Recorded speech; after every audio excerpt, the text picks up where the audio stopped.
ꯑꯍꯥꯟꯕꯃꯛꯇꯗ channel ꯑꯁꯤꯒꯤ ꯃꯥꯏꯀꯩꯗꯒꯤ ꯃꯌꯥꯝꯕꯨ ꯇꯔꯥꯝꯅ ꯑꯣꯛꯆꯔꯤ. ꯉꯁꯤꯁꯨ ꯃꯍꯧꯁꯥꯒꯨꯝꯅ ꯌꯥꯝꯅ ꯅꯨꯡꯉꯥꯏꯔꯕ ꯍꯣꯔꯔ ꯁ꯭ꯇꯣꯔꯤ ꯑꯃ ꯄꯨꯗꯨꯅ ꯂꯥꯛꯆꯔꯤ. ꯋꯥꯔꯤ ꯑꯁꯤꯒꯤ ꯃꯃꯤꯡꯅ ꯂꯃꯟ. ꯋꯥꯔꯤ ꯑꯁꯤꯕꯨ ꯏꯕꯤꯔꯛꯄꯅ ꯑꯃꯤꯠ ꯀꯨꯃꯥꯔ ꯍꯨꯏꯗ꯭ꯔꯣꯝꯕ. ꯑꯗꯨꯗꯤ ꯃꯌꯥꯝ ꯋꯥꯔꯤ ꯑꯁꯤ ꯀꯔꯤ ꯀꯝꯗꯧꯔꯛꯄꯒꯦ ꯍꯥꯏꯕꯗꯨ ꯃꯌꯥꯝ ꯄꯨꯟꯅ ꯑꯃꯨꯛ ꯇꯥꯃꯤꯟꯅꯔꯁꯤ. ꯋꯥꯔꯤ ꯑꯁꯤ ꯇꯥꯕꯤꯔꯕ ꯃꯇꯨꯡꯗ ꯑꯗꯣꯝꯒꯤ ꯋꯥꯈꯜꯂꯣꯟꯁꯤꯡ ꯑꯗꯨ ꯀꯃꯦꯟ ꯕꯣꯛꯁꯇ ꯄꯤꯕꯤꯔꯝꯃꯨ. ꯁꯨꯔꯖꯀꯥꯟꯇ ꯌꯥꯝꯅ ꯁꯥꯎꯅ ꯀꯥ ꯑꯗꯨꯗꯒꯤ ꯊꯣꯔꯛꯏ. ꯃꯍꯥꯛꯀꯤ ꯅꯨꯄꯤꯁꯨ ꯀꯤꯊꯤ ꯀꯤꯔꯨꯝ ꯇꯧꯅ ꯃꯍꯥꯛꯀꯤ ꯃꯇꯨꯡ ꯏꯟꯅꯔꯛꯏ. ꯑꯗꯨꯕꯨ ꯁꯨꯔꯖꯀꯥꯟꯇ ꯍꯟꯅ ꯐꯥꯎꯕ ꯌꯦꯡꯂꯝꯗꯅ ꯃꯍꯥꯛꯀꯤ ꯒꯥꯔꯤ ꯑꯗꯨ ꯏꯟꯊꯗꯨꯅ ꯊꯧꯗꯣꯛꯇꯨꯅ ꯊꯣꯛꯈ꯭ꯔꯤ.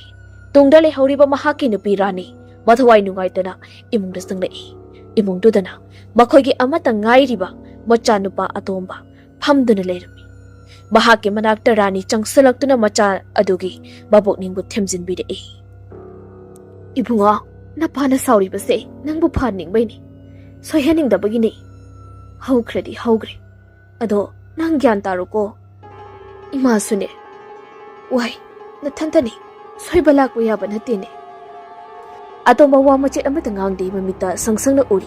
ꯃꯍꯥꯛꯀꯤ ꯃꯄꯥ ꯑꯗꯨꯅ ꯆꯝꯖꯔꯕꯤ, ꯀꯔꯤꯁꯨ ꯈꯪꯖꯗ꯭ꯔꯕꯤ ꯃꯃꯥ ꯃꯆꯥ ꯑꯗꯨꯅ ꯉꯥꯡ ꯁꯛ ꯇꯧꯈꯤꯕꯗꯣ.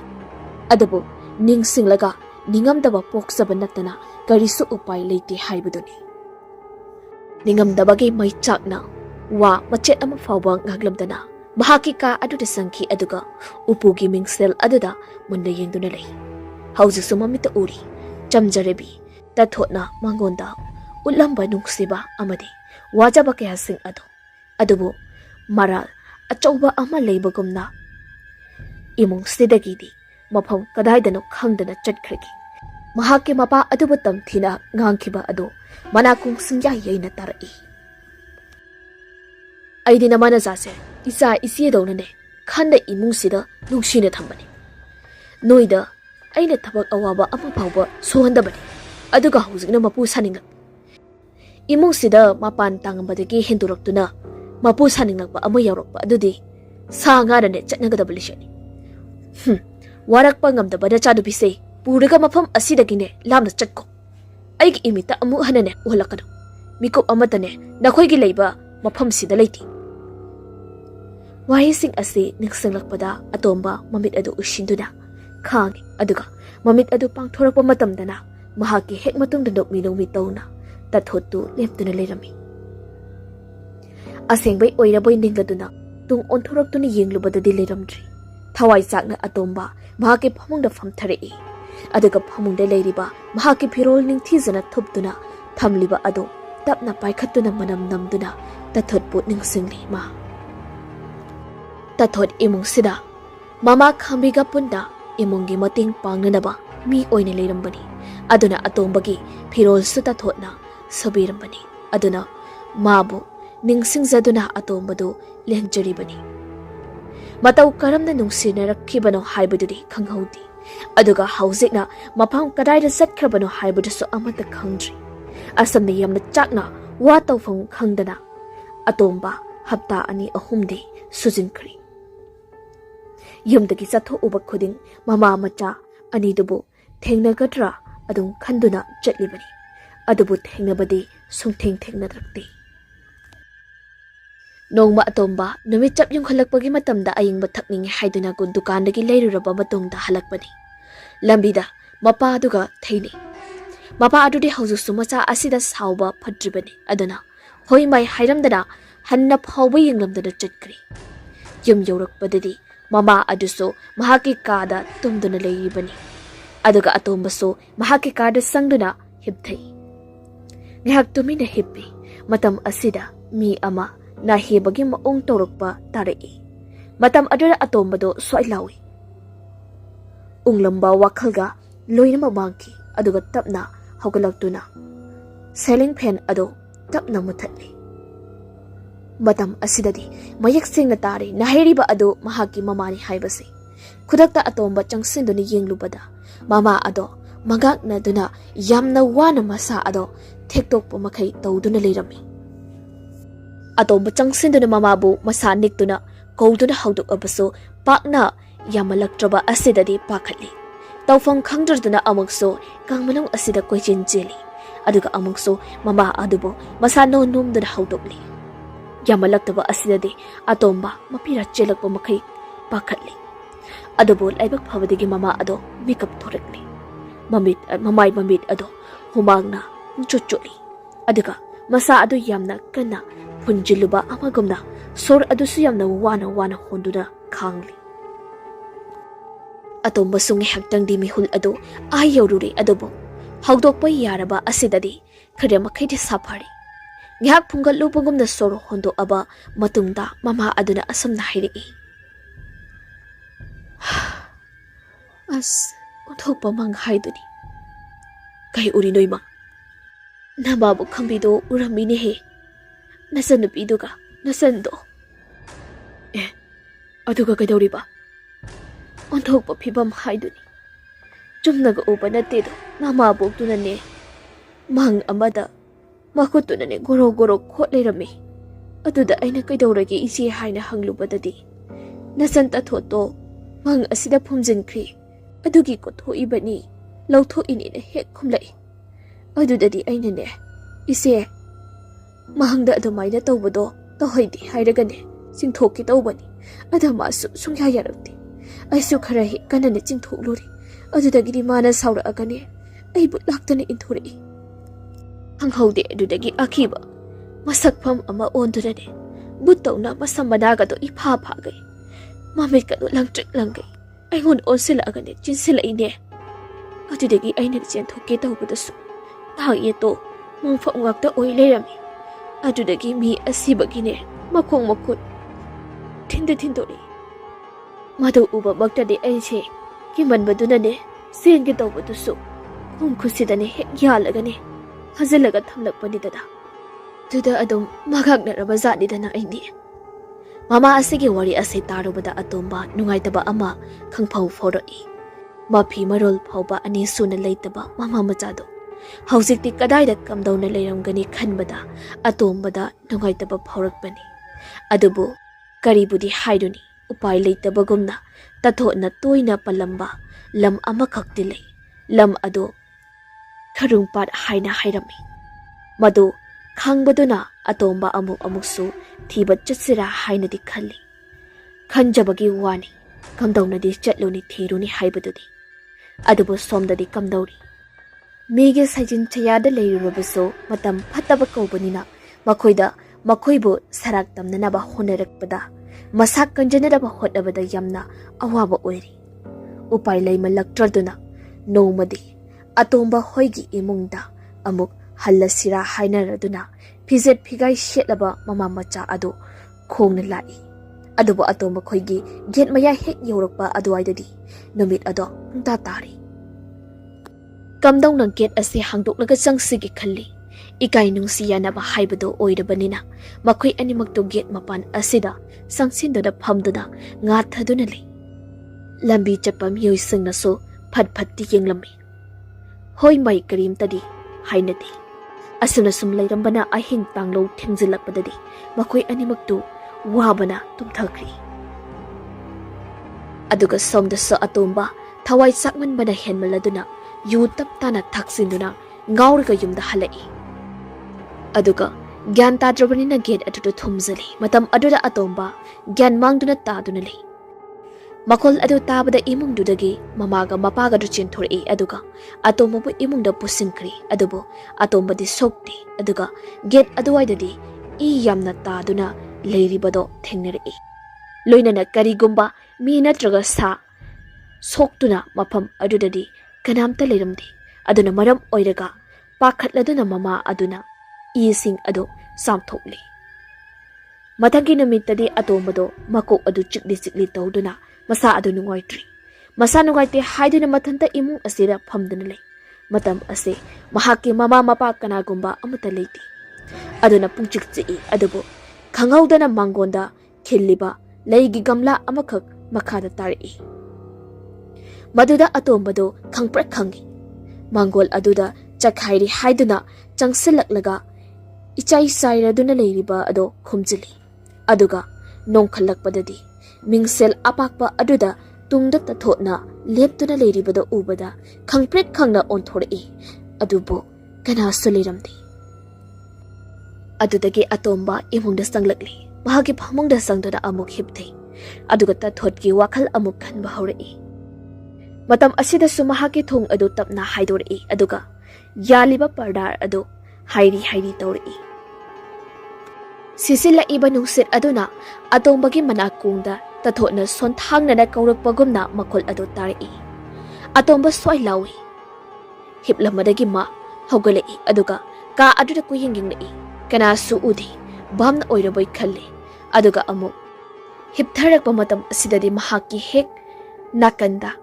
ꯀꯔꯝ ꯀꯔꯝ ꯇꯧꯕ ꯇꯥꯊꯣꯠꯄꯨ ꯍꯤꯞꯇꯨꯅ ꯂꯩꯔꯝꯕꯗ ꯈꯪꯄ꯭ꯔꯠ ꯈꯪꯅ ꯐꯃꯨꯡꯗꯨꯗꯒꯤ ꯍꯧꯒꯠꯂꯛꯏ꯫ ꯑꯗꯨꯒ ꯐꯃꯨꯡꯗꯨꯗ ꯌꯦꯡꯉꯤ ꯑꯗꯨꯕꯨ ꯀꯔꯤꯁꯨ ꯂꯩꯔꯝꯗꯦ꯫ ꯀꯤꯃꯜ ꯑꯗꯨꯅ ꯇꯨꯡ ꯍꯜꯂꯒ ꯂꯥꯛꯄꯗ ꯎꯄꯨ ꯑꯃ ꯂꯩꯔꯤꯕ ꯑꯗꯨꯒꯤ ꯃꯄꯥ ꯑꯗꯨ ꯌꯧꯁꯤꯜꯂꯛꯂꯤ꯫ ꯃꯇꯝ ꯑꯁꯤꯗꯅ ꯎꯄꯨ ꯑꯗꯨꯒꯤ ꯊꯣꯡ ꯑꯗꯨ ꯇꯞꯅ ꯍꯥꯡꯗꯣꯔꯛꯏ ꯑꯗꯨꯒ ꯀꯔꯨꯝ ꯀꯔꯨꯝ ꯇꯧꯕ ꯈꯨꯠ ꯑꯃꯈꯛꯅ ꯇꯞꯅ ꯇꯤꯡꯊꯣꯔꯛꯇꯨꯅ ꯑꯇꯣꯝꯕꯗ ꯂꯥꯝꯃꯛꯏ꯫ ꯃꯗꯨꯁꯨ ꯑꯇꯣꯝꯕꯅ ꯃꯤꯡꯁꯦꯜꯗ ꯍꯥꯏꯐꯦꯠ ꯌꯦꯡꯉꯨꯕꯗ ꯎꯔꯛꯄꯗꯒꯤ ꯇꯨꯡꯗꯣ ꯐꯠ ꯑꯣꯟꯊꯣꯔꯛꯄꯗꯗꯤ ꯊꯣꯡ ꯑꯗꯨ ꯈꯪꯍꯥꯡ ꯍꯥꯡꯗꯣꯔꯛꯇꯨꯅ ꯃꯅꯨꯡꯗ ꯌꯥꯎꯔꯤꯕ ꯐꯤ ꯃꯌꯥꯝ ꯑꯗꯨ ꯂꯣꯏꯅ ꯍꯥꯏꯗꯣꯔꯛꯏ ꯇꯥꯔꯛꯏ꯫ ꯃꯇꯝ ꯑꯁꯤꯗꯗꯤ ꯐꯅ ꯍꯥꯏꯗꯨꯅꯁꯨ ꯑꯇꯣꯝꯕ ꯀꯤꯃꯜꯂꯗꯨꯅ ꯃꯍꯥꯛꯀꯤ ꯀꯥ ꯑꯁꯤꯗꯒꯤ ꯆꯦꯟꯊꯣꯔꯛꯏ꯫ ꯑꯗꯨꯒ ꯁꯨꯃꯥꯡꯗ ꯃꯍꯥꯛꯀꯤ ꯃꯃꯥ ꯑꯗꯨ ꯂꯥꯛꯄꯗꯨꯕꯨ ꯊꯦꯡꯅꯔꯤ꯫ ꯃꯆꯥ ꯑꯗꯨꯒꯤ ꯃꯇꯧ ꯑꯗꯨꯗ ꯀꯩꯗꯧꯔꯒꯦ ꯍꯪꯕꯗ ꯑꯇꯣꯝꯕ ꯂꯂꯤ ꯄꯥꯈꯠꯂꯝꯕꯅ ꯍꯦꯃꯟꯈꯤꯕꯗꯒꯤ ꯀꯩ ꯀꯩꯅꯣ ꯄꯪꯇꯝꯇ ꯇꯝꯃꯤ ꯃꯈꯨꯠ ꯃꯁꯥ ꯊꯤꯟꯗꯨꯅ꯫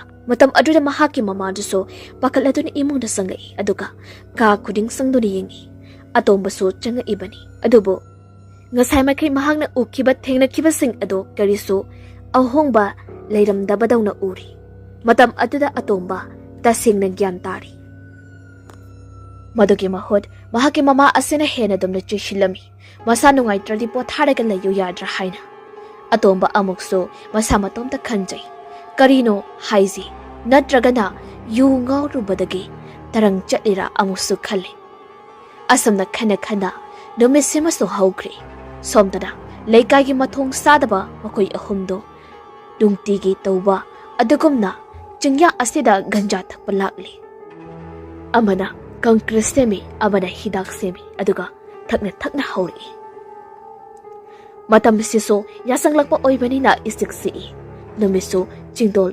ꯂꯥꯟꯁꯤꯟꯈ꯭ꯔꯕꯅꯤ꯫ ꯑꯁꯨꯝꯅ ꯒꯟꯖꯥ ꯊꯛꯀꯗꯕꯒꯤ ꯇꯧꯔꯤꯉꯩ ꯊꯥꯖꯗꯅ ꯆꯤꯡꯅꯨꯡ ꯑꯁ꯭ꯋꯥꯏꯗ ꯅꯨꯄꯤ ꯑꯃꯅ ꯇꯦꯡꯊꯥꯅ ꯀꯞꯄꯗꯨ ꯇꯥꯔꯛꯏ꯫ ꯃꯇꯝ ꯑꯗꯨꯗ ꯃꯈꯣꯏ ꯑꯍꯨꯝꯗꯨ ꯌꯦꯡꯅꯩ ꯑꯗꯨꯕꯨ ꯃꯈꯣꯏꯒꯤ ꯊꯕꯛ ꯑꯗꯨꯅ ꯍꯦꯟꯅ ꯂꯨꯏ ꯃꯇꯥꯒꯨꯝꯅ ꯒꯟꯖꯥꯗꯨ ꯊꯛꯅꯅꯕ ꯁꯦꯝ ꯁꯥꯏ꯫ ꯑꯗꯨꯝꯅ ꯑꯣꯏꯅꯃꯛ ꯍꯟꯖꯤꯟ ꯀꯞꯄꯒꯤ ꯃꯈꯣꯜ ꯇꯥꯔꯛꯄ ꯑꯁꯤꯗꯅꯦ ꯃꯈꯣꯏꯗꯤ ꯀꯤꯕꯗꯤ ꯂꯥꯏꯔꯗꯅ ꯅꯤꯁꯥꯒꯤ ꯃꯌꯥꯏꯗ ꯍꯦꯟꯅ ꯗꯨꯝ ꯋꯥꯈꯜ ꯑꯃ ꯂꯥꯛꯇꯨꯅ ꯆꯤꯡꯅꯨꯡ ꯑꯗꯨꯗ ꯆꯪꯁꯤꯜꯂꯛꯂꯤ꯫ ꯂꯣꯏꯅꯅ ꯇꯦꯡꯊꯥ ꯀꯞꯂꯤꯕ ꯑꯗꯨꯁꯨ ꯁꯨꯝ ꯂꯥꯞꯊꯣꯛꯈꯤ꯫ ꯈꯣꯟꯖꯦꯜ ꯑꯗꯨꯒꯤ ꯃꯥꯏꯀꯩꯗ ꯇꯥꯅꯔꯗꯨꯅ ꯂꯥꯛꯄꯅ ꯍꯧꯖꯤꯛꯇꯤ ꯂꯣꯛꯆꯞ ꯑꯅꯤꯒꯤ ꯀꯥꯔꯛꯇ ꯑꯣꯏꯁꯤꯜꯂꯛꯂꯤ꯫ ꯂꯥꯏꯕꯛ ꯐꯕꯅꯤ ꯍꯥꯏꯒꯗ꯭ꯔꯥ ꯂꯥꯞꯇꯛꯅ ꯅꯨꯄꯤ ꯑꯃꯈꯛꯅ ꯀꯨꯝꯊꯗꯨꯅ ꯂꯩꯃꯥꯏꯗ ꯃꯤ ꯑꯃꯁꯨ ꯇꯥꯗꯨꯅ ꯂꯩꯔꯤꯕ ꯑꯗꯣ ꯌꯦꯡꯂꯗꯨꯅ ꯀꯞꯂꯤꯕꯗꯨ ꯎꯔꯤ꯫ ꯑꯃꯨꯛꯁꯨ ꯀꯔꯤꯕꯨ ꯇꯧꯔꯤꯕꯅꯣ ꯑꯋꯥꯕ ꯇꯥꯔꯖꯥꯠꯂꯥ ꯍꯥꯏꯗꯨꯅ ꯃꯈꯣꯏ ꯑꯍꯨꯝ ꯑꯗꯨ ꯃꯅꯥꯛꯇ ꯆꯪꯁꯤꯜꯂꯤ꯫ ꯅꯨꯄꯤ ꯑꯗꯨꯗꯤ ꯇꯨꯡ ꯑꯣꯟꯊꯣꯛꯂꯕꯅꯤꯅ ꯃꯁꯛ ꯃꯃꯥꯏ ꯀꯔꯤꯁꯨ ꯎꯗꯦ꯫ ꯎꯔꯤꯕ ꯍꯥꯏꯕꯕꯨ ꯃꯍꯥꯛꯅ ꯈꯨꯝꯖꯤꯜꯂꯤꯕ ꯃꯃꯩꯗ ꯇꯥꯔꯤꯕ ꯃꯤꯑꯣꯏ ꯑꯗꯨꯒꯤ ꯃꯈꯣꯡ ꯃꯈꯨꯠ ꯑꯃꯗꯤ ꯐꯝꯗꯨꯅ ꯂꯩꯔꯤꯕ ꯅꯨꯄꯤ ꯑꯗꯨꯒꯤ ꯃꯁꯪ ꯈꯨꯝꯖꯤꯜꯂꯒ ꯃꯅꯒꯟ ꯑꯗꯨ ꯈꯛꯅꯤ꯫ ꯃꯇꯝ ꯑꯁꯤꯗꯗꯤ ꯂꯥꯛꯂꯤꯕ ꯃꯈꯣꯏ ꯑꯍꯨꯝ ꯑꯗꯨ ꯀꯤꯊꯤꯛ ꯀꯤꯔꯨꯝ ꯇꯧꯕ ꯐꯥꯎꯔꯛꯏ ꯑꯗꯨꯕꯨ ꯃꯈꯣꯏ ꯑꯍꯨꯝꯒꯤ ꯃꯅꯨꯡꯗꯒꯤ ꯈꯔ ꯍꯦꯟꯅ ꯃꯊꯣꯡ ꯆꯥꯗꯕ ꯑꯗꯨꯅ ꯀꯩꯗꯧꯔꯒꯦ ꯍꯪꯂꯗꯨꯅ ꯆꯪꯁꯤꯜꯂꯒ ꯂꯦꯡꯖꯨꯝ ꯑꯗꯨꯗ ꯇꯥꯞ ꯄꯥꯏꯔꯨꯏ꯫ ꯃꯇꯝ ꯑꯗꯨꯗ ꯉꯁꯥꯏ ꯃꯈꯩ ꯂꯥꯎ ꯈꯣꯡꯗꯨꯅ ꯀꯞꯂꯝꯕ ꯑꯗꯣ ꯐꯈ꯭ꯔꯤ꯫ ꯇꯨꯃꯤꯟꯅ ꯂꯩꯈ꯭ꯔꯤ ꯑꯗꯨꯒ ꯈꯨꯗꯛ ꯑꯁꯤꯗ ꯃꯤꯠꯃꯥꯡꯗ ꯃꯤꯑꯣꯏ ꯑꯅꯤ ꯑꯁꯤ ꯃꯥꯡꯈ꯭ꯔꯤ꯫ ꯃꯈꯣꯏ ꯑꯍꯨꯝ ꯑꯗꯣ ꯑꯃꯨꯛꯇꯪꯗ ꯃꯨꯟꯅ ꯌꯦꯡꯅꯔꯝꯂꯒ ꯍꯣꯏ ꯃꯥꯏ ꯍꯥꯏꯗꯅ ꯄꯨꯗ꯭ꯔꯨꯞ ꯃꯥꯏꯀꯩ ꯁꯂꯥꯏ ꯈꯪꯗꯅ ꯆꯦꯟꯊꯣꯔꯛꯏ꯫ ꯑꯗꯨꯕꯨ ꯎꯁꯥ ꯋꯥꯁꯥ ꯎꯅꯥ ꯋꯥꯅꯥ ꯑꯗꯨꯛꯀꯤ ꯃꯇꯤꯛ ꯁꯣꯡꯕꯅꯤꯅ ꯃꯊꯣꯡ ꯃꯔꯝ ꯑꯃꯠꯇ ꯈꯪꯅꯗ꯭ꯔꯤ꯫ ꯑꯃꯗꯤ ꯆꯤꯡꯆꯞꯇꯨꯗ ꯑꯣꯟꯊꯈ꯭ꯔꯦ ꯑꯗꯨꯒ ꯑꯅꯤꯁꯤꯁꯨ ꯂꯝꯕꯤ ꯈꯥꯏꯗꯣꯛꯅꯈ꯭ꯔꯤ꯫ ꯍꯧꯖꯤꯛ ꯈꯔ ꯀꯤꯒꯟꯗꯕ ꯑꯗꯨꯈꯛ ꯆꯤꯡꯈꯣꯡ ꯌꯧꯔꯤ ꯃꯄꯥꯟ ꯌꯧꯔꯤ꯫ ꯄꯨꯃꯝꯗꯤ ꯃꯝꯕ ꯅꯠꯇ꯭ꯔꯤ ꯑꯗꯨꯕꯨ ꯅꯨꯃꯤꯠꯇꯤ ꯇꯥꯈ꯭ꯔꯤ꯫ ꯑꯗꯨꯅ Kenel lambida mi khar khar chatpadu ugani haibaduda kanagumba ama phawba chatlamdi chatti. Tung handuna mamanaba singbu koubadudasu kanamta khumlaktri. Koyang yang lakpadadi nupa amakak cycle thauduna maikai asamda laklibada urai. Madu ubada harawroduna chinshile aduga cycle ado khamgi tawi adubu cycle adudi mangodagi hendoktuna thawkri. Matam aduda kana mating pangbiyo haiduna laurubadadi nupa ado cycle khamkri. Matam aduda sangsiladuna kapna wari ado le. Mating pangbiyo haina adubu cycle thawriba nupa adudi. Machi amata lingagdi mamay phawwi yingthorikti. Asumna wari asum lirambadagi nupa asi chingnarakpadagi haifet cheplakna tawni yengubadadi. Mayadagi it tupudup taraduna khanging yingthorakpada nupa ado laimaida maning handuna tuslaga tai. Amuk sukana lauraga kimaladuna chinthorakpadadi ngasai lambi khaidokna khiba mamanaba ado singkhong aduda yamna wana inai ngakta ngairaduna yomduna leirami. Madu ubadamaktada sensilubadai mamanaba adugi mathibongdi tamthiraba hek yengbada akiba masak oiraba nupa aduna tapna thoraktuna mahakpu sumakhut khattuna kausilai.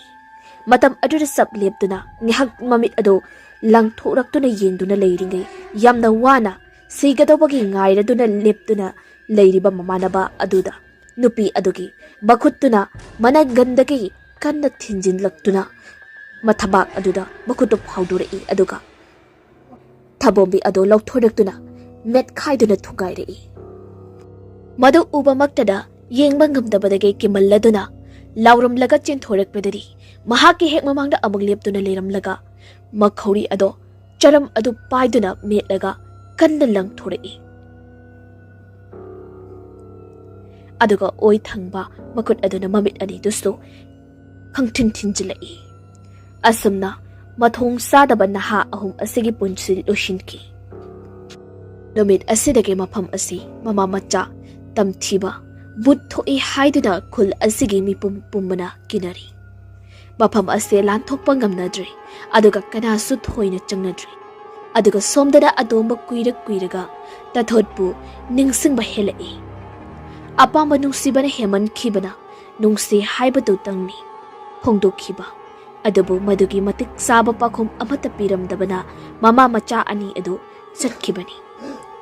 Wakal sing asida nungaitana ungduna leiringai mahaki mapa Surjakanta mamay mamit ibagbaksina yamna nungaitana halai.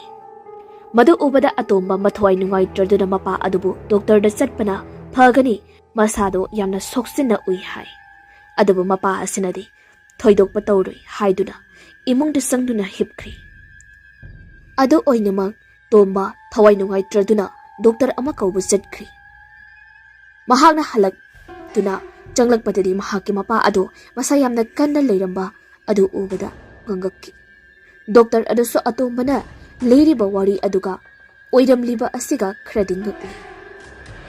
Laklabanina karino haina Surjakantagi masa adu sek haifetti tawri. Matam asida pumnamak normal oiramni. Atomba karigumba amati singni. Doctor so hanikhraba matungda atomba mahaki mapa asigi maong mataw asi kupna yengsinba haurai. Anamba matam khuding mahaki mamada mapa asida mamit khani yengba amadi mama asida kihan khanganba amadi saunaba thabak kaya tawbado thingnarakki. Nongmaso atomba ngasidi khangdadi khanglagi matagumna thabak sathokpa sasinarami. Matam aduda Surjakanta machanupa sathokre hek khangbaga kachin amada changsiladuna masama odo pudrup thek padawna niklamlaga sakpam khara khazi onthoraktuna thorei madu atombada lona thongnawdagi uhori. Ranidi firon sudana bani haiduna phi amotpa sing adukka aduda kanna thi hum tawri. Mahaki hek matongda Surjakanta ngaksang ngangba mamit aduga loinada leptuna mangonda momon tawduna lei. Aduga Rani so haifet laithurakpada oiramliba sakfam ado khangprek khangladuna laurakpada angang machadongna Surjakanta nok tuna chenthoki. Mataw aduda Rani kisukiri pasu pakhale aduga ngakpuna suloirabani. Mahaknaso handak marak ase yamnadi chingderabani adobo kamdawruni haibudun. Fibam asi urakpadagi atomba khudak asida but plus hanaba haiba sathiba amakak thirakli. Som mathang hanglalduna lakpadadi hauze mahak Imphal sahargi mayamna maming khaga sonaba ahal amaki yumda changli. Mahakna changlakpada mahak kumba naha amaso gari macha ama thoduna sangsilai. Matam asida mahakni khali mahakumda nupa asiso amaiba asi thiba lakpa oirangani haina. Adobo somang yongna changlakpadadi hanuba ahal oirap tauba amakhak mangolda thariba ramchokri aduda famduna leirami. Ado ubada nupa naha aduna helmet ado lauthoktu changsilge tawi adobo hanuba aduna asana hairi. Ngaikho dari da leiriba isingdo khito aga changu. Madu haibada nupa ado ising ado phat khitoi. Matam aduna mahak ado tu khyau launa chungba man khiba ado atombana uki aduga mabit nama aduso phat launa musalai aduga amuk phagi. Mataw asuna atombaso ising aduna khitoi aduga mangon aduda kakhatli nupa na ha aduna so asang na ahal aduda hai. Sanjo bubo as yumyo mase waisangi ahal aduna na phina rol wado hongdok luru namanaba adudi kamda horame. Sanjuna adum lehori phajana mui puda nungaiti isu.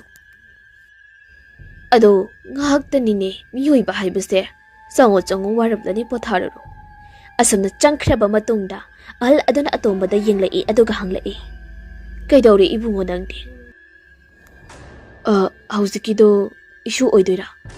Mari ado kari tana seba nangdi. Oza hekta kauzaragi. Oza si aina sum tajabada mahiyamna haina thajei ado aise handak marak aibu hek pukpiba babado mawama itaw tawi hanaga suman manade aduna minaga semjila abra natragana karino umuktadi khangningi. Hai angauba mina semjilakpabu aina kamaina phanba ngamdoino. Ado ojana amutang yingbiraga yengo midi lai khurumba isorda nijaba adugumba thoram khakta tawbanine. Nangi thabakto ainadi kaya kaidawba mandedo. Ado oza amuktang de. Aduna ngahak tangdi wakal khali aduga khumlai ahal aduna. Phare nangna nungaitrabadine yingthoksi adubu ai hanadi haihogi ai adumbado kaya khutloidi ko. Wahai asi tabada atomba amuksu ningsing mangjing hali. Wakal khanjana duna yingthorakpadadi ngasai nupa naha sanju ado thongnawdagi yamna akiba miyeng amadi sakphamda mangonda yengduna leirami. Madu ubada khangprek khangladuna tawba mataw aduda ahal aduna amuk kaidawrabano haiduna thongnawlomduda yenglu. Haipen mahaksu sawum amadi phawri wakal kitangdi nungaitri. Masu nupa langfaida chatluba ase karinoma tawba male haiduna adubu mahak lairingai awa anadi tahaloi haibasi khanjai.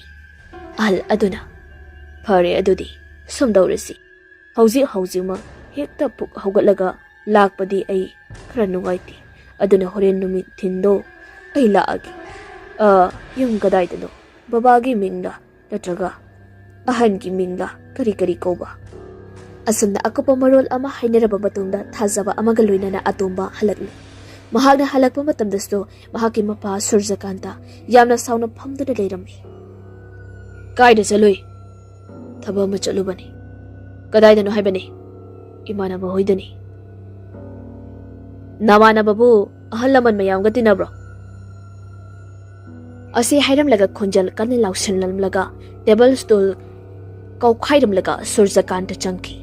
Mataw aduda ranistuma thawai wajarami aduga atombadadi chingnaba pumbado kokladi haibagi asada leiribani. Numit tarakadawri atomba ahal adobo ngaibada awaba oiri aduga amuk sumama machaduna thongaldagi mahakpo kaurakpadawna khonjal hehek tarakpada atombado swai lawi. Amokna hek imongdagi tathotna kaurakpadawna tawri. Injillaklaba numitte thakraba asidadi atomba ꯅꯤꯡꯕ ꯀꯥꯏꯅ ꯏꯃꯨꯡꯗ ꯆꯪꯂꯛꯏ ꯃꯇꯝ ꯑꯗꯨꯗ ꯁꯨꯔꯖꯔꯀꯥꯟꯇꯗꯤ ꯐꯃꯨꯡꯗ ꯇꯨꯝꯗꯨꯅ ꯂꯩꯔꯤ ꯑꯗꯨꯒ ꯇꯧꯐꯝ ꯈꯪꯗ꯭ꯔꯕ ꯃꯃꯥ ꯔꯥꯅꯤ ꯑꯗꯨꯗ ꯆꯥꯛꯈꯨꯝꯗ ꯎꯪꯗꯨꯅ ꯐꯝꯂꯤ ꯁꯨꯔꯖꯀꯥꯟꯇ ꯃꯃꯤꯠ ꯑꯗꯣ ꯀꯣꯔꯣꯛ ꯀꯣꯔꯣꯛ ꯑꯣꯠꯄ ꯍꯧꯔꯛꯏ ꯃꯆꯤꯟꯗꯁꯨ ꯈꯣꯟꯖꯦꯜ ꯄꯤꯛꯂꯞꯅ ꯃꯨꯔꯨꯝ ꯃꯨꯔꯨꯝ ꯁꯣꯟꯕ ꯍꯧꯔꯛꯏ ꯃꯃꯥꯏ ꯃꯃꯤꯠꯇꯨꯁꯨ ꯖꯔ ꯖꯔ ꯃꯨꯁꯤꯜꯂꯛꯏ ꯑꯗꯨꯒ ꯀꯥ ꯑꯁꯤꯗ ꯂꯩꯔꯤꯕ ꯄꯣꯠꯆꯩ ꯈꯨꯗꯤꯡꯃꯛ ꯃꯆꯤ ꯂꯦꯡꯕ ꯍꯧꯔꯛꯏ ꯃꯃꯥꯡ ꯊꯣꯡ ꯊꯤꯡꯖꯤꯟꯗꯨꯅ ꯊꯝꯂꯤꯕ ꯑꯗꯨꯁꯨ ꯒꯝꯒꯥ ꯇꯧꯕ ꯍꯧꯔꯛꯏ ꯑꯗꯨꯒ ꯆꯥꯛꯈꯨꯝ ꯑꯁꯤꯗꯅ ꯃꯃꯥ ꯃꯆꯥ ꯋꯥ ꯈꯟꯅꯔꯤ ꯔꯥꯅꯤꯅ ꯅꯄꯥꯁꯦ ꯀꯩꯗꯧꯗꯣꯏꯅꯣ ꯈꯪꯗ꯭ꯔꯦ ꯃꯥꯒꯤ ꯃꯑꯣꯡ ꯃꯇꯧꯁꯦ ꯑꯩ ꯌꯥꯝꯅ ꯆꯤꯡꯅꯩ ꯌꯥꯝꯅ ꯄꯥꯈꯠꯂꯤ ꯗꯣꯛꯇꯔ ꯀꯧꯔꯕꯁꯨ ꯀꯔꯤꯁꯨ ꯇꯧꯗꯦ ꯑꯗꯣ ꯑꯃꯥꯏꯕ ꯌꯦꯡꯁꯤꯔꯥꯅ ꯑꯩꯅ ꯑꯃꯗꯤ ꯍꯥꯏꯔꯨꯔꯕꯅꯤ ꯑꯗꯣ ꯍꯧꯖꯤꯛ ꯐꯥꯎꯕ ꯂꯥꯛꯇ꯭ꯔꯤ ꯑꯃꯥꯏꯕꯅꯕꯨ ꯐꯒꯗ꯭ꯔꯅꯦ ꯂꯥꯏꯒꯤ ꯅꯨꯡꯁꯤꯠ ꯃꯥꯜꯂꯤ ꯑꯩꯗꯤ ꯁꯨꯝ ꯍꯥꯏꯔꯕꯗ ꯋꯥ ꯃꯈꯥ ꯇꯥꯕ ꯅꯪꯗ꯭ꯔꯤ ꯔꯥꯅꯤ ꯃꯆꯥꯅꯨꯄꯥ ꯑꯗꯨꯗ ꯌꯥꯝꯅ ꯀꯤꯅ ꯌꯦꯡꯂꯛꯏ ꯃꯆꯥꯅꯨꯄꯥ ꯑꯗꯨꯅ ꯍꯥꯏꯔꯛꯀꯗꯕ ꯋꯥ ꯑꯗꯣ ꯈꯪꯂꯛꯄꯗꯒꯤ ꯃꯃꯤꯠꯇ ꯃꯄꯤ ꯁꯤꯟꯊꯔꯛꯏ ꯑꯗꯨꯒ ꯀꯞꯂꯤ ꯀꯞꯂꯤ ꯈꯨꯝꯂꯛꯏ ꯀꯝꯗꯧꯗꯣꯏꯅꯣ ꯈꯪꯗꯦ ꯀꯝꯗꯧꯅ ꯑꯣꯏꯗꯣꯏꯅꯣ ꯑꯗꯨꯕꯨ ꯏꯃꯨꯡꯁꯤꯗ ꯑꯗꯨꯒꯨꯝꯕꯒꯤꯅꯦ ꯃꯃꯤ ꯑꯃꯠꯇ ꯇꯥꯗꯅ ꯂꯩꯔꯛꯄꯁꯦ ꯍꯟꯗꯛꯇ ꯑꯗꯨꯒꯨꯝꯕꯒꯤ ꯃꯃꯤ ꯇꯥꯔꯛꯏꯁꯦ ꯑꯩꯕꯨ ꯀꯃꯥꯏꯅ ꯂꯩꯌꯨ ꯍꯥꯏꯕꯅꯣ ꯏꯆꯦ ꯑꯗꯨꯒ ꯏꯆꯥ ꯑꯗꯨꯒꯁꯨ ꯂꯩꯖꯔꯝꯂꯕꯗꯤꯅꯤ ꯈꯔꯁꯨ ꯑꯩꯒꯤ ꯑꯋꯥꯕꯁꯦ ꯍꯣꯡꯗꯣꯛꯐꯝ ꯍꯪꯒꯗꯧꯕꯅꯤ ꯏꯃꯥꯕꯣꯛꯀ ꯏꯆꯟꯒꯗꯣ ꯍꯧꯖꯤꯛ ꯐꯥꯎꯕ ꯀꯗꯥꯏꯗ ꯂꯩꯔꯝꯗꯣꯏꯅꯣ ꯑꯁꯨꯝꯅ ꯍꯦꯛ ꯁꯣꯟꯅꯔꯛꯄꯒ ꯃꯄꯥ ꯑꯗꯨꯅ ꯇꯨꯝꯍꯧꯕ ꯀꯥ ꯑꯗꯨꯗ ꯑꯍꯧꯕ ꯃꯈꯣꯜ ꯑꯃ ꯊꯣꯔꯛꯈꯤ ꯃꯗꯨ ꯇꯥꯕꯗ ꯃꯈꯣꯏ ꯑꯅꯤꯃꯛꯇꯨ ꯆꯪꯁꯤꯟꯗꯨꯅ ꯌꯦꯡꯂꯨꯕꯗꯗꯤ ꯃꯄꯥ ꯑꯗꯨ ꯂꯩꯔꯝꯗ꯭ꯔꯦ ꯀꯥꯒꯤ ꯄꯣꯠꯆꯩꯁꯤꯡ ꯑꯗꯨ ꯄꯨꯡꯆꯥꯏ ꯆꯥꯏꯗꯨꯅ ꯂꯩꯔꯝꯂꯦ ꯄꯥꯈꯠꯂꯗꯨꯅ ꯃꯈꯣꯏ ꯑꯅꯤ ꯆꯪꯗꯨꯅ ꯃꯄꯥ ꯑꯗꯨꯕꯨ ꯀꯣꯏꯀꯧ ꯀꯧꯏ ꯀꯣꯏꯊꯤ ꯑꯗꯨꯕꯨ ꯐꯪꯗꯦ ꯐꯪꯂꯛꯇ꯭ꯔꯕ ꯑꯗꯨꯗꯗꯤ ꯇꯧꯐꯝ ꯈꯪꯗ꯭ꯔꯗꯨꯅ ꯑꯇꯣꯞꯄ ꯒꯥꯔꯤ ꯊꯧꯗꯣꯛꯇꯨꯅ ꯃꯄꯥ ꯊꯤꯕ ꯆꯠꯈ꯭ꯔꯤ ꯑꯗꯨꯒ ꯔꯥꯅꯤꯅ ꯌꯨꯝꯊꯪꯅꯕ ꯃꯤꯒ ꯂꯩꯍꯧꯔꯤ ꯃꯐꯝ ꯑꯃꯗꯅ ꯑꯍꯜ ꯑꯣꯏꯔꯕ ꯑꯃꯥꯏꯕ ꯑꯁꯤ ꯊꯕꯛ ꯂꯣꯏꯁꯤꯟꯕ ꯉꯝꯗ꯭ꯔꯗꯨꯅ ꯃꯆꯤꯟ ꯂꯦꯡꯗꯅ ꯐꯝꯗꯨꯅ ꯃꯍꯥꯛꯀꯤ ꯃꯃꯥꯡꯗ ꯃꯩ ꯕ꯭ꯔꯪ ꯕ꯭ꯔꯪ ꯍꯧꯅ ꯊꯥꯔꯤꯕ ꯃꯩꯖꯥꯎ ꯑꯗꯨꯗ ꯌꯦꯡꯂꯒ ꯂꯥꯏꯁꯣꯟ ꯇꯨꯏꯁꯣꯟ ꯇꯧꯔꯤ ꯃꯍꯥꯛ ꯃꯊꯟꯇꯅꯤ खरा लापथोक्लगना खुल अदुगे अहल लमन खरा लेप्तुना ले तौरिबा पूजा अदुबु येंगी तंजा असिमक्तदने लापना येंगदुना लेरिबा मेसिंग असेना उरिबा असे चिंखोंग अदुदा मै ब्रंग ब्रंग हौबा अमदि अमाइबा अहल अदुगे लाइसोन तिनसोन तौबा अदुने ngiak leiraba matungda चिंखोंग चिंया असि ट्रोक ट्रोक नोंबो ना उजाउ कया असु हाई हुंबा हौरई मतम अदुदा खुलगी मियै पुमनमक खरा खरा अमसु हंदोनरई अदुबु मनुंगदा मतुम तमक लेहौरिबा अहल अदुदे लेंगदना पूजादो तौरी असमदा यामना कना सापु पिरमलगा चप लिपख्रे मतम असिदा अहल असिदे थबक असे लोइरबोय खलई ngasai haina khibagi matung inna atombagi yumda chitkadawani haibado ningsinglai adobo numiti tari aduga amukso mafam astegi atombagi mayumbudi kaya laptabanina numidang oirabusu satlagi khalli asamna wakal yang na chakliba mai ado mutat ki hek torokpa matamda mahagi mangda leiriba napi singang asongba adudagi nupa amakak tapna thorakpado uri madu ubada ahal asi soilawi mahak asigumba thoram asi paidabadi kuirabani adobo ngasiri namduna mayamgi apambagi matung inna tawribani asumna nupa ado tamna thorakpadadi mamai mambit ado musin mona masa ado lai tungbadong na makong ado makudduso menman tadana thangduna tapna changsilai matam adura ahal amaiba asi kige tawi adobo kidanabani haiduna masa pumbado mantra sonduna chaishinjai adabo mangda uriba nupa asinadi nokfet tawna amaiba asida yengduna haidai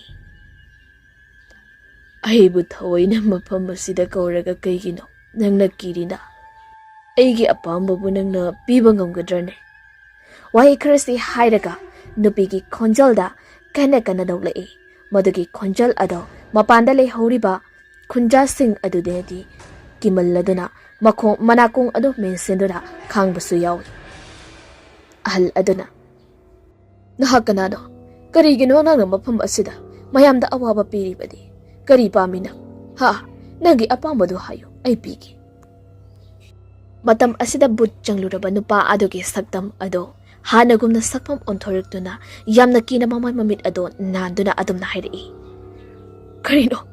Kadhaidano aina leiramlibasiba? Ha? Nang kanano? Nang kanano? Ay ba yung damang tatinbiyo? Why asi haidani yamna kiba mana leiba adudadi ahal adusu jangsin gitawi adobo saktam ado fat hanagi aduda amu onthoraktuna noglai aduga muttawraba mai aduda su yenglai aduga muthatnanaba honari adubo amaiba asinade mai ase mutkrabadi hena khudong thiba yai haiduna amu mai ado muttananaba honari asomna makoi ani ado mapam asida akan mamoongda muknarai aduga somdana atomba pau khazik phanglakpa aduda mahakna jingnaba leirakpadagi mapam asida jangshilai mayamna khamnarabasu yadraduna mapam asida jangsilakpadadi uri mahaki mapa surjakanta but janglaba asiga mahakna barton tharaba amaiba asiga muknaduna leirambado masida atombasu jangsalakduna phibam ado mayoknanaba honari matam aduda atomba changsinduna mapa adubu koli aduga amaiba asinasu changsilaktuna mangak samda shiriba charik ado surjarkantagi maraibakta nammi matam aduda surjarkanta phiring sungladuna kira banupige khonjal da kapalaw bahawri aduga thokriba hawkraba wari ado tapna makhoi anida khangalai nomito atombana yumda gari thauraga halakpa numituni Kambi, mama machaso gate aduda leijarambani adubu. Control nga mahaudraba atombagi gari na thomtatuna, thomzinduna, khudakta tathoto chiki. Laying na bahayduna, kambi na yamna wana pujirakpa aduso, kanagumba amatana mating pangbirakidi. Asam na ashiba macha adubu, thomnanaba, singkong aduda purakibani, adubu, bendraba, Koi sauna raba thamoi aduna heman kibana mafam asi magdana khambisu thawai thazaki asamna mafam marang khangdana koi pai riba khambigi thawai asina minung silaitana thira chaiduna thadora khiba surja kandagi thawai busu lausin ba pamlakpadagi oirakliba phibamdi wari sing asi hauzikti amaiba ahal asiso aduga atombasu khangli aduga surja kandagi haksangda changamba thawai ado fat launa pai thoki matam ajuda mai sumutkri uri base thabal mangani urak warak hauzilakpa mangal aduna khak urbani matam asida amai baga atombaga si jackson phirepta leiduna koilei leiraga yengli surjakanta di leimaida gyan mangduna taduna leiribani ngehak leiraga nokmi toba khonjalda maikai khangda tari aduga amuk so amaiba amadi atombagi nakong mayada makhoigi ming ado kaurakpadu tai maduda amaiba asiri hauna mahaki haijaba mahi adu kana solai adubo madu ikan da bumna tawi madugi mahutta amukso hek amuba oina makhoige mamangda songthoraktuna lepi aduga amukso hek phat mangki adubu khanghaudi amuba amaka thuni yakna paisilaktuna atomabu laktuna thomjilai Atoma panayam lapna pai thoktuna tai adubu sokpasidi naba thokpa yade khanduna amuk hawgalaktuna sakutraba thawai asiga lanthengnaba sem sase aduga amaiba asidi magi haijabam hai asina thoina mangodade asamnadi tawrakti badagi mohota tabada hainadaba khonjal kayana amaiba asigi wakhal chaihannaba honare matam ajuda amaiba asi ahan oibaga khangbaga blaktroduna mamit adu uishinduna leimaida kunthari mahaki hek mamangdana khambigi akiba saktam aduna khakna lokni saru polang tamak ngairaba makut aduna amaiba asigi magak samtamna lamai adubu khanghaudana tungdomdagi surjakantana chaitup amana khambida thomnai adubu asibagi thawai oibanina utup ado palhaudri Madaki mahuta khambi amuk mangduna nokna paikri surjakanta makhung adu setli masado yamna yuwana soktharubagi awabaga loinana amaiba adugi manakta changsili madu ubada atomba su changsilai mapagi matau adu ubada atomba mamettagi mapi sinthana mapa adubu kunsili aduga mafam asdagi chakkrasi hek hairakpa mikokta khanghaudana machin tumba usa amakhakna surjakantagi mamangdagi thintoraktuna mathabak aduda phaudurai aduga machin kharana atombagi mathabak aduda thilli Surjakanta karigumba amata haiba ngamdri. Mayadagi I tapna chinthara'i aduga machanupa aduda munna yenglamlaga aroiba sor hondokri. Phibam asida amaiba asigi haijaba mahei tawduna una wana tariba kaya ado manakta khumjilaktuna mai branglauna hauhalli. Matam asida haujikti mayek sena uri khambigi kiraba sakpam aduna mafam asida maning tapna chatliba ado.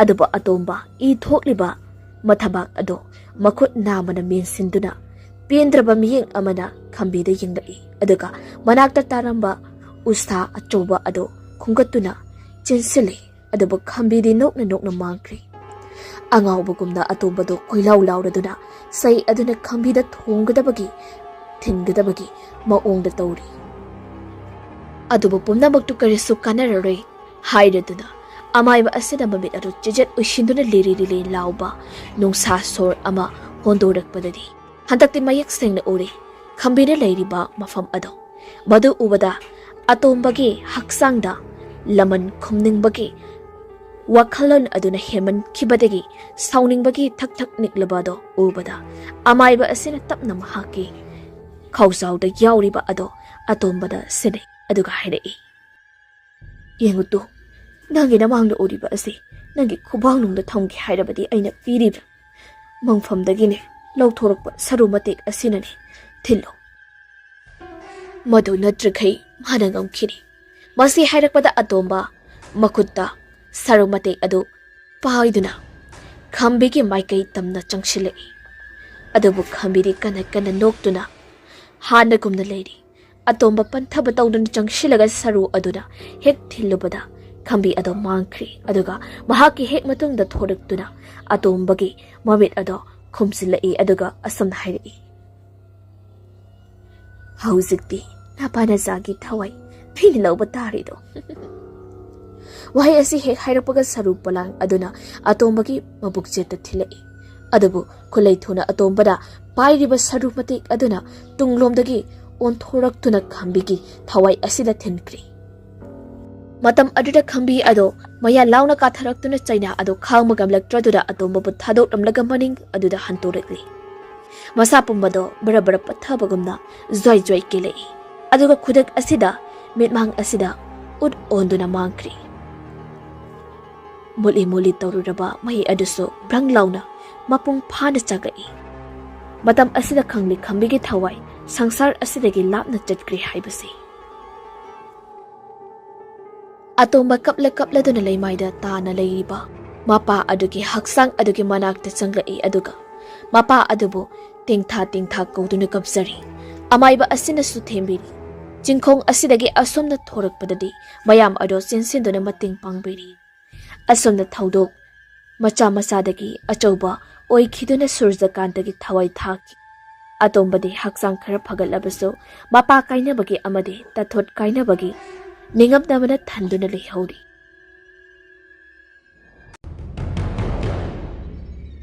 matang asida wari ase loijari wari ase pathokchaba matamda soikilan kiba yawrabasu mayamna ngakpiyo ngajari